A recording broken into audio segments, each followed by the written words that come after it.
Hello students, बच्चे। आज हम पढ़ने जा रहे हैं केमिस्ट्री का एक बड़ा ही important topic stoichiometry of chemical reactions.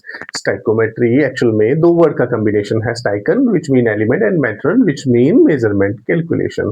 तो स्टाइकोमेट्री की बात करें बच्चे, तो स्टाइकोमेट्री में हम क्वांटिटेटिव रिलेशनशिप पढ़ते हैं between various reactant and product in a chemical reaction. Chemical reaction में जो रिएक्टेंट और प्रोडक्ट इन्वॉल्व होते हैं उनका क्या क्या रिलेशनशिप है बेस्ड ऑन क्वांटिटी, जैसे मास, जैसे मोल, जैसे वॉल्यूम। बहुत सारे न्यूमेरिकल जब हम पेपर में सॉल्व करते हैं तो उन न्यूमेरिकल में क्या रहता है कि मास रिएक्टेंट का दिया होता है, प्रोडक्ट का नहीं है, तो वो हमें फाइंड आउट करना है, कभी वॉल्यूम बेस्ड, कभी कुछ।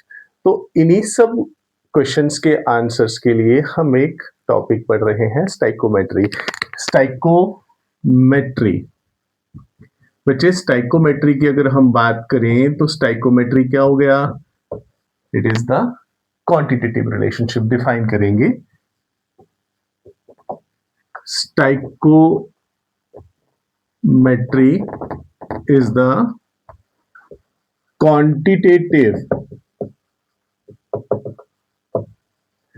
Relationship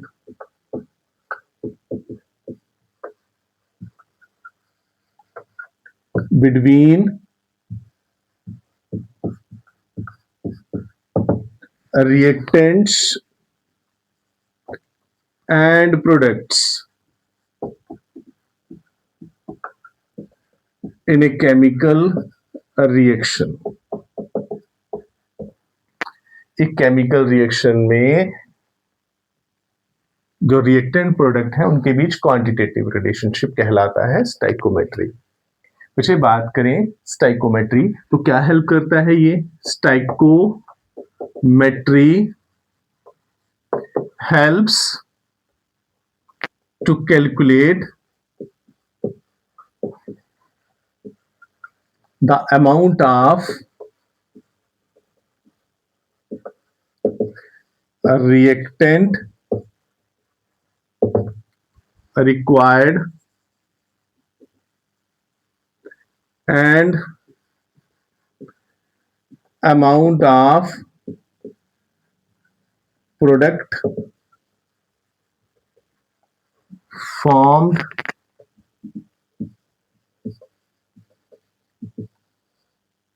in a chemical reaction।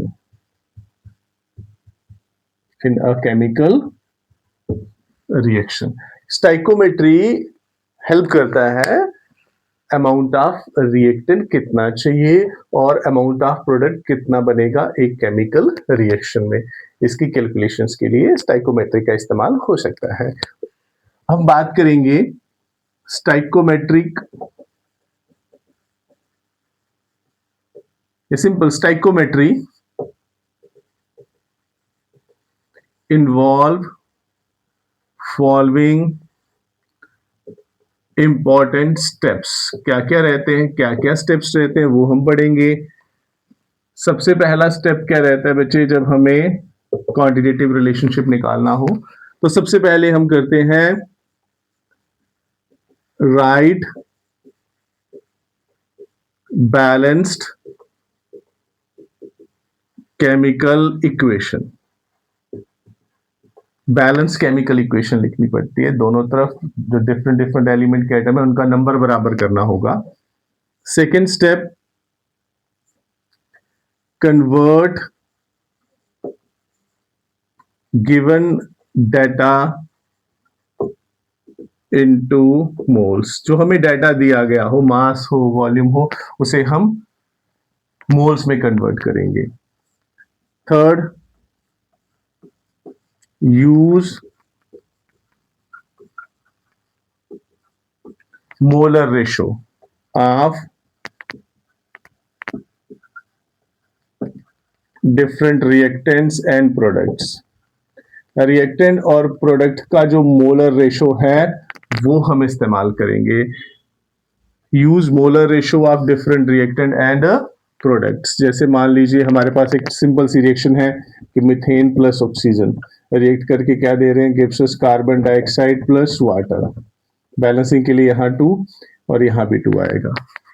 तो अब क्या है, use molar ratio. Molar ratio क्या है? 1 mole of CH4 react with 2 mole of oxygen gives 1 mole of carbon dioxide and 2 mole of water. तो इस तरीके से मोलर रेशो हम इस्तेमाल करेंगे डिफरेंट रिएक्टेड और प्रोडक्ट का। नंबर 4 पे कन्वर्ट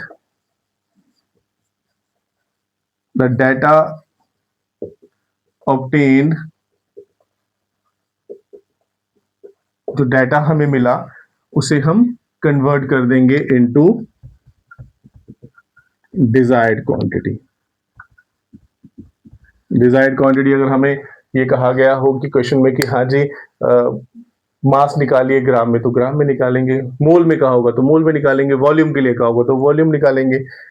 ये 4 इंपॉर्टेंट स्टेप रहते हैं। अब इसमें types of stoichiometric calculations, stoichiometric calculations की जो टाइप्स हैं वो आपको बता दें। ये 3 प्रकार की टाइप्स आती हैं या 3 टाइप्स है स्टाइकोमेट्रिक कैलकुलेशंस की। नंबर 1 क्या क्या रहता है इसमें? स्टाइकोमेट्रिक कैलकुलेशन है क्या? क्वांटिटेटिव रिलेशनशिप, तो नंबर 1 आएगा मास मास रिलेशनशिप, नंबर 1। नंबर 2 मास वॉल्यूम रिलेशनशिप, और थर्ड क्या रहेगा? वॉल्यूम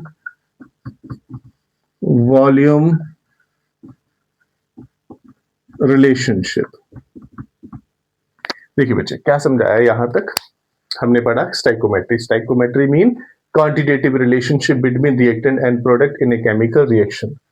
स्टाइकोमेट्री हेल्प करता है to calculate amount of reactant required and amount of product formed in a chemical reaction. यही तो मेन चीज होती है कि कितना रिएक्टेंट इस्तेमाल होगा और कितना प्रोडक्ट बनेगा, उसकी कैलकुलेशन में स्टाइकोमेट्री हेल्प करता है। स्टाइकोमेट्री में जो इंपॉर्टेंट स्टेप रहते हैं, सबसे पहले बैलेंस केमिकल इक्वेशन लिखना है, फिर कन्वर्ट करना है गिवन डाटा जो भी दिया हो हमें, मास वॉल्यूम जो भी है उसे हम मोल में कन्वर्ट कर देंगे। फिर उसके बाद हम मोलर रेशो का इस्तेमाल करेंगे। मोलर रेशो किसका? डिफरेंट रिएक्टेंट और प्रोडक्ट का। और last convert the data obtain into desired quantity. जो डिजायर्ड क्वांटिटी है जिसकी जरूरत हो उसमें हम कन्वर्ट कर देंगे। स्टाइकोमेट्रिक कैलकुलेशंस 3 प्रकार की, mass mass, mass volume and volume volume. अब हम अप्लाई करते हैं इस स्टाइकोमेट्री को और सॉल्व करते हैं कुछ questions.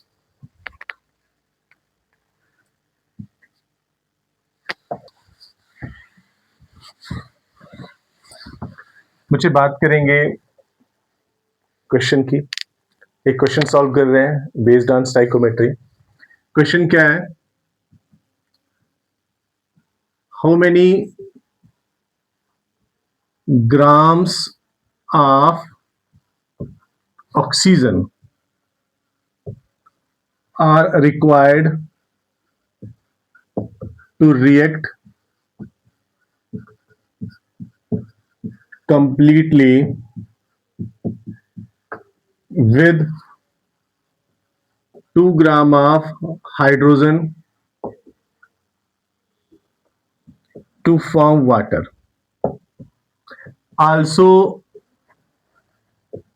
calculate the amount of water formed. क्या क्वेश्चन है बच्चे कि कितने ग्राम ऑक्सीजन की जरूरत होगी, किसके लिए? To react completely with 2 gram of hydrogen. 2 gram of hydrogen के साथ रिएक्ट करना है ऑक्सीजन ने और वाटर बनाना है। तो 2 ग्राम हाइड्रोजन दिया, ऑक्सीजन नहीं दिया, वो कैलकुलेट करना है और साथ में हमें कैलकुलेट करना है कि कितना वाटर बनेगा। बात करेंगे आंसर की। सबसे पहले लिखेंगे balanced chemical equation. Balanced chemical equation. Balanced chemical equation क्या है बच्चे? कि hydrogen gas 2 time react with oxygen gas gives us 2 time water. अब इसमें स्टाइकोमेट्री क्या कहते हैं कि हाइड्रोजन 4 ग्राम, ऑक्सीजन आ जाएगा 32 ग्राम और वाटर 36 ग्राम। मोल्स की बात कर लें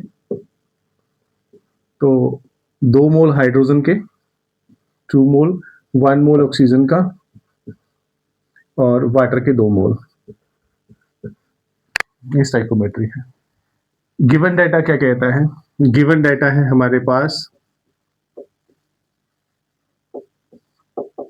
हाइड्रोजन 2 ग्राम। तो स्टोइकोमेट्री के अकॉर्डिंग हमें इसे मोल में कन्वर्ट करना होगा। मोल्स ऑफ हाइड्रोजन, ये आता है मास in gram upon molar mass. Mass in ग्राम 2 है और मोलर मास 2 ग्राम पर मोल H2 का। अब ये आ जाएगा ग्राम ग्राम कैंसिल तो 1 मोल। तो गिवन डाटा के अकॉर्डिंग हमारे पास जो हाइड्रोजन है उसका 1 मोल है हमारे पास। अब हम बात करेंगे according to the reaction. Reaction क्या कहती है बच्चे? हम यहां से स्टार्ट कर लेते हैं।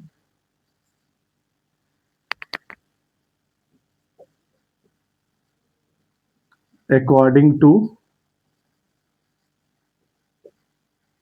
Balanced chemical equation. Balance chemical equation कहती है कि 2 mole of hydrogen react with 1 mole of oxygen. 2 mole hydrogen के 1 मोल ऑक्सीजन के साथ रिएक्ट करते हैं। 1 mole of hydrogen react with 1/2 mole of oxygen. 1 mole hydrogen का रिएक्ट करेगा 1/2 मोल ऑफ ऑक्सीजन के साथ। अब हमें मास ऑफ ऑक्सीजन निकालना है, ये हमारे पास मोल। तो आ जाइए स्टोइकोमेट्री पे, हमने क्या कहा था कि मोल निकालने के बाद जब हमें डाटा मिलेगा लास्ट हम उसे डिजायर्ड यूनिट में कन्वर्ट कर देंगे। तो यहाँ पे हमें निकालना है मास ऑफ ऑक्सीजन इन ग्राम। तो सबसे पहले हम यहाँ लिखेंगे कि 1/2 mole of oxygen is equal to mass in gram upon molar mass. Oxygen का मोलर मास इज 32 ग्राम पर मोल। ऑक्सीजन के 2 एटम होते हैं, डाइऑक्सीजन बोलते हैं उसको। और यहाँ पे mass is equal to 1/2 mole multiplied by 32, तो ये आ जाएगा 32 ग्राम पर मोल। ये आ जाएगा 16 ग्राम पर मोल। 16 ग्राम ओनली, नॉट पर मोल, 16 ग्राम ओनली, क्योंकि मोल मोल इनवर्स कट जाएंगे 16 ग्राम। तो 2 ग्राम हाइड्रोजन के लिए ऑक्सीजन की कितनी जरूरत होगी? 16 ग्राम की। तो हम आंसर में लिखेंगे कि 16 grams of oxygen are required to react completely with 2 gram of hydrogen. है ना, कितना आसान है। 16 ग्राम ऑक्सीजन चाहिए 2 ग्राम हाइड्रोजन के साथ रिएक्ट करने के लिए। ये आपका पार्ट फर्स्ट। पार्ट सेकंड पे आते हैं, अमाउंट ऑफ वाटर फॉर्म्ड। कोई लिमिटिंग रिएजेंट नहीं है, दोनों में क्वांटिटी बराबर है। तो यहां पे हम लिखेंगे 2 mole of hydrogen give 2 mole of water. 2 mole hydrogen से वाटर के 2 मोल मिल रहे हैं। सो 1 mole of hydrogen give 2/2 mole of water, mean 1 mole of water. Water के मोल्स आ गए और इसे हम कन्वर्ट कर लेते हैं ग्राम में। 1 mole of water is equal to, किसके बराबर आ जाएगा बच्चे? ये mass in gram upon molar mass of water. Water का मोलर मास 18 ग्राम पर मोल। तो मास निकालने के लिए 1 मोल मल्टीप्लाइड बाय 18 ग्राम पर मोल। मोल मोल इनवर्स से कैंसिल, सीधा आंसर 18 ग्राम्स। तो कितना वाटर मिलेगा आपको? 2 ग्राम हाइड्रोजन से 18 ग्राम। ये है इसका आंसर। तो बच्चे ये रहा स्टाइकोमेट्री से रिलेटेड क्वेश्चन। इसमें कोई आपका डाउट होगा तो आप कमेंट कर सकते हो। इसी तरीके से बाकी सारे टॉपिक आपको पढ़ाते जाएंगे। कंप्लीट क्लास 11 का, कंप्लीट क्लास 12 का सिलेबस जो है वो सारा का सारा इन वीडियोस की फॉर्म में यहाँ पे अपलोड करेंगे हम। कोई डाउट हो तो कमेंट जरूर करिएगा। Thank you.